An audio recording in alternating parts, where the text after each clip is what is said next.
दोस्तों, आपका गोपाल जी का नमन। अगर कभी किसी की कोई चीज खो जाती है ना, तो कितना बुरा लगता है, कितना मन दुखी होता है, कितनी आत्मा कलपती है उसके लिए। चीज चाहे छोटी हो या बड़ी, दुख जरूर देती है। कहते हैं ना, देखिए कभी कोई एक सिक्का मान लीजिए भी अगर गिर जाता है नीचे, तो कैसे तलाशता है उसको। और कोई बहुत ही प्यारी चीज खो जाए, कोई बहुत ऑस्पिशियस चीज खो जाए, कोई बहुत इंपॉर्टेंट चीज खो जाए, कोई बहुत इंपॉर्टेंट डॉक्यूमेंट खो जाए, कोई बहुत प्रेशियस चीज खो जाए, तब फिर कितनी बुरी स्थिति हो जाती है व्यक्ति की। जीना दुश्वार हो जाता है। हर वक्त हर समय वो लगता है कि सामने अब दिखाई दी वाली चीज, चाहे प्रिय है चाहे अप्रिय है, चीज का खोना तो कष्टकारी है ही। देखिए, और फिर देखिए ये कुछ इसमें चीजें हैं जो तंत्र क्षेत्र में करी जाती हैं कि अगर उनके अनुष्ठान, उनकी पूजा, उनके पाठ उनके कर लिए जाए अगर, तो संभावना रहती कि कुछ अच्छे परसेंट रिजल्ट मिले। देखिए 100% तो कोई भी गारंटी नहीं करेगा, मगर अगर मान लीजिए कुछ परसेंट, कुछ तो आशा बंधी। कहते हैं ना, तिनके का सहारा। तो वही तिनके का सहारा लेके मैं चला और मैंने एक किताब लिखी। इस किताब का नाम था, अभी इसलिए नाम भी याद नहीं मुझे, अभी रिसेंटली अभी तो आई है वाली, 1 महीना भी नहीं हुआ। सुखदाई साधना तंत्र। और इसमें क्या किया मैंने, इस किताब को, इसको सब्जेक्टिव न बना के ऑब्जेक्टिव बनाया। छोटे छोटे से इसमें 1-1 पेज के उपाय लिखे।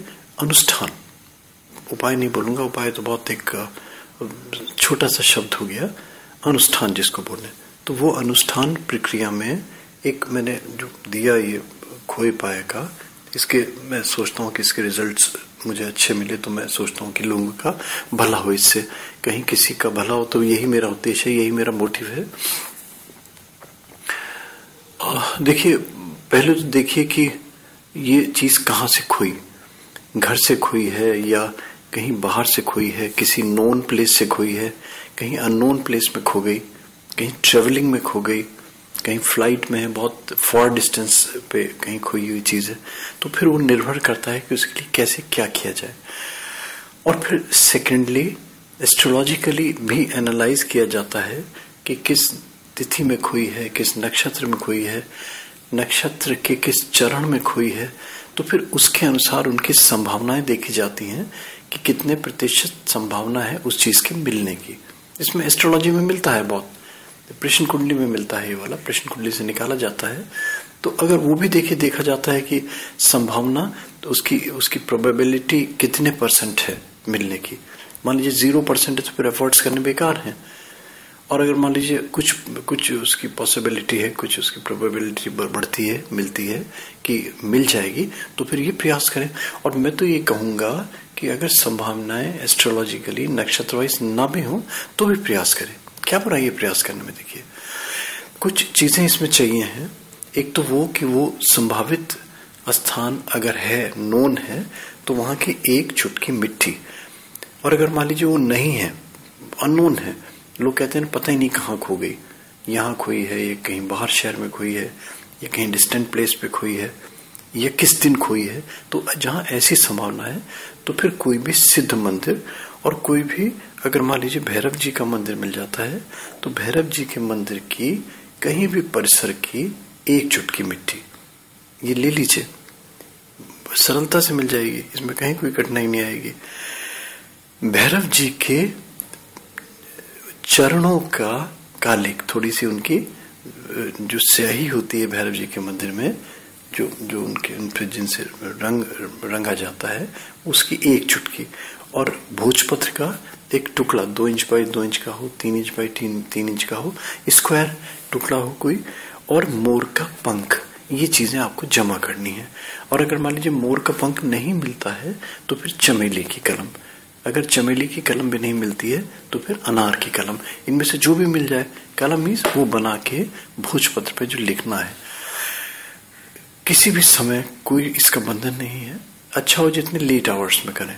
लेट आवर्स मीन्स सनसेट के बाद बैठ जाए, और जहां बैठे उस स्थान पे बैठ के उस दिशा की ओर मुंह करें जिस दिशा से आपकी प्रिय चीज या अप्रिय चीज या जो भी चीज है आपकी खोई है, जो भी डायरेक्शन है, अगर नोन है तो। और अगर नोन नहीं है तो फिर ये तो ईस्टर्न फेस करें, नॉर्थ साइड में फेस करके बैठे। और ये जो यंत्र बनेगा आपका, ये यंत्र नहीं है भोजपत्र पे जो ये कालिमा है, ये जो काली है, ये स्याही बनाई है भैरव जी की, और जो ये आपने कलम ली है मोरपंखी या चमेली की जो भी कलम ली है, इससे एक मंत्र मैं बोल रहा हूँ धीरे धीरे।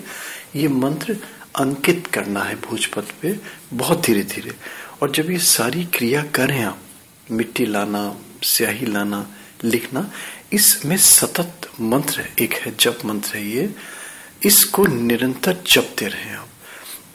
ये मंत्र है ओम कार्तवीर्याय नमः, ओम कार्तवीर्याय नमः, ओम कार्तवीर्याय नमः। देखिए अब मैं बोलने में और अगर जपने में अंतर हो जाता है ना। अगर आप जपेंगे अंतर मन से जपेंगे तो शुद्धता से जपा जाएगा, अगर बोलेंगे तो शायद वो नहीं प्रोनाउंस होगा, क्योंकि इनमें मंत्रों में अलग अलग जगहों से कंठ की आवाज निकलती है, तालू से निकलती है, दांतों से निकलती है, होंठ से निकलती है। मैं अलग से दे रहा हूँ, इसका अलग विधान है। ये मंत्र निरंतर सतत जाप करते रहे आप।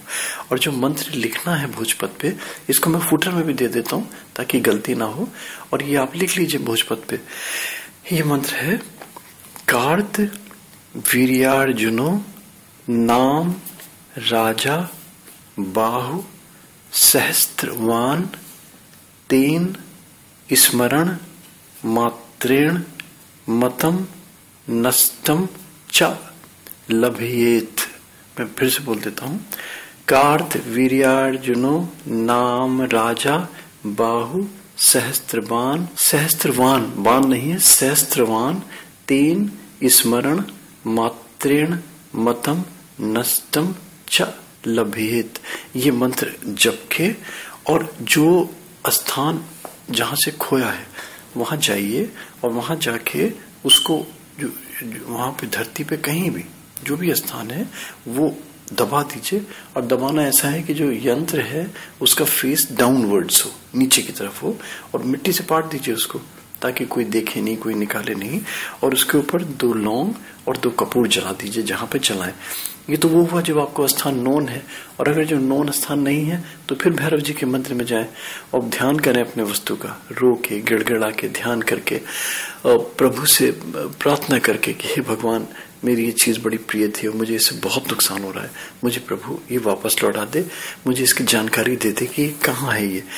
और वो वही फेस डाउन करके भैरव जी के मंदिर में दबा दीजिए और घर चले आइए। बस वो मंत्र सतत जाप करते रहिए, ओमकार वीर्याय नमः।